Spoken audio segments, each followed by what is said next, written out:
I was dragged in front of my entire neighborhood, framed as some kind of creep, photographing kids my reputation shredded in seconds. Yet the real criminal was the HOA president standing at that podium running a stolen car and inheritance racket right under our noses. I should have walked away, swallowed the shame, but instead, I stood up, and that decision brought her whole empire crashing down in front of federal agents and live cameras. 8 years.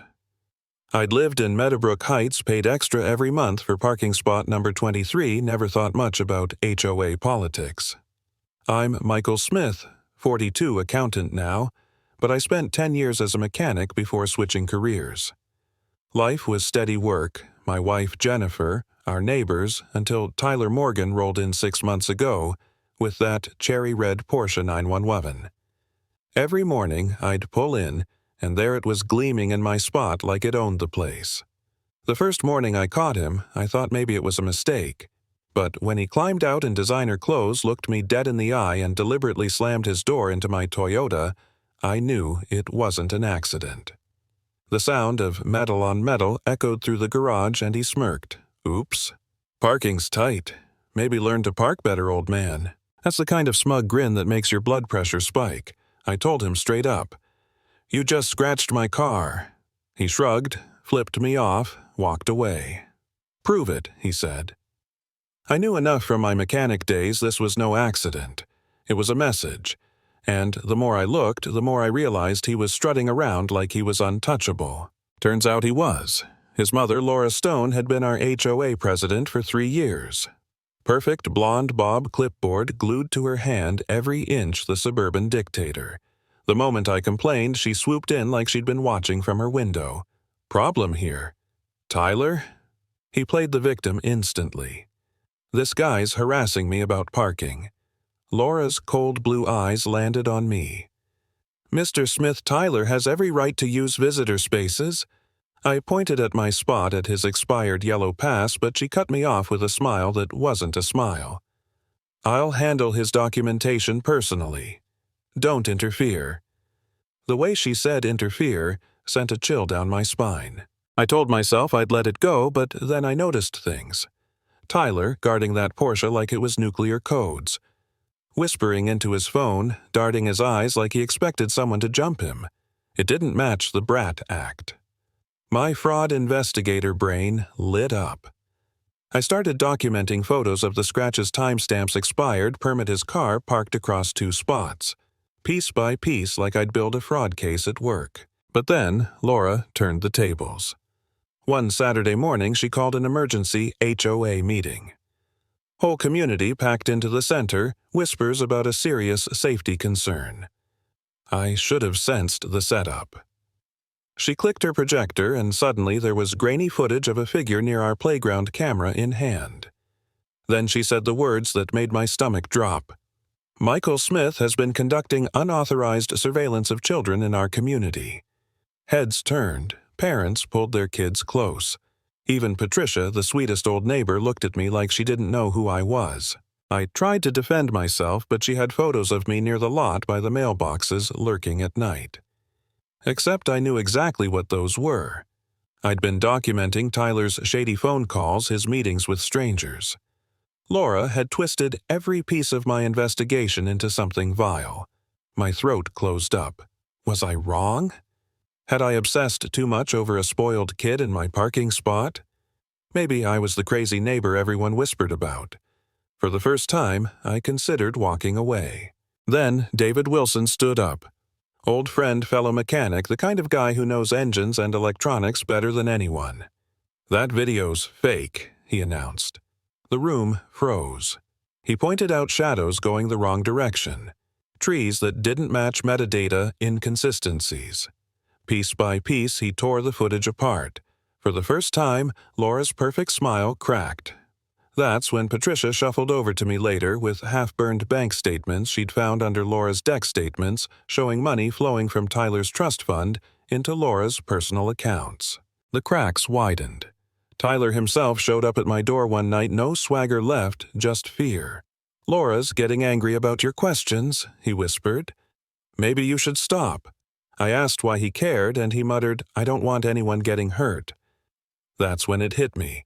This wasn't about parking or even one stolen Porsche. This was organized crime wrapped in HOA rules. I called David.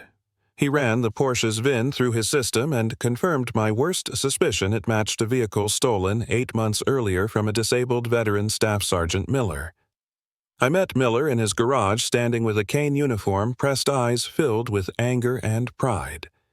That car was my recovery symbol, he told me. Bought it when I finally walked again after my injuries. Hearing him broke something in me.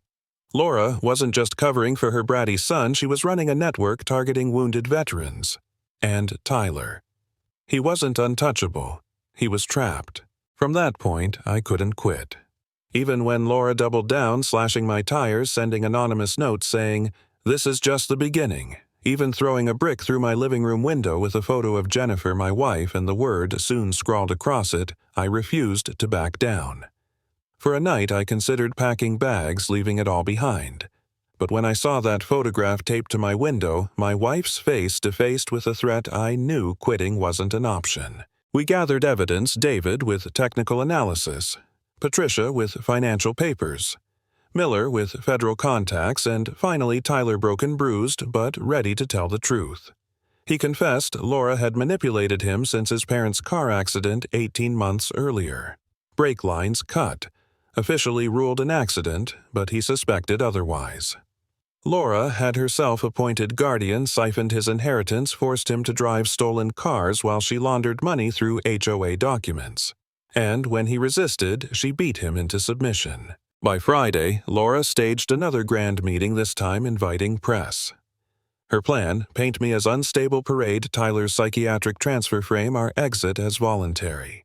The room was packed, cameras rolling. Laura, in her blazer, voice dripping false concern. The Smith family has chosen to relocate for community harmony. I stood up.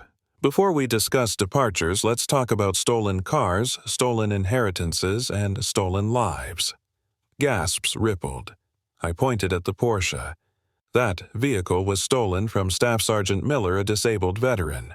And Laura Stone has been covering it up while siphoning her ward's trust fund. Right then, Miller walked in, dress uniform immaculate, flanked by 2 federal agents. He stood tall despite his cane voice carrying across the room. That car was mine. And tonight, justice is mine too. The place erupted. David projected his analysis of the fake video side-by-side breakdowns, impossible lighting, professional edits. Patricia displayed the bank statements. Tyler limped forward. Voice cracking but steady. Laura murdered my parents. She stole my inheritance. She forced me to drive a stolen car. The cameras captured every word, every tear, every scar. Laura's mask shattered. She screamed, conspiracy pointed at me, called me a predator again, but the federal agents stepped forward, badges out. Laura Stone, you are under arrest for racketeering money, laundering vehicle theft, and financial exploitation of vulnerable adults. They cuffed her right there as the community watched, neighbors snapping photos, reporters recording. As they dragged her out, she looked back at me with a smile that wasn't human. "You have no idea how deep this goes," she mouthed.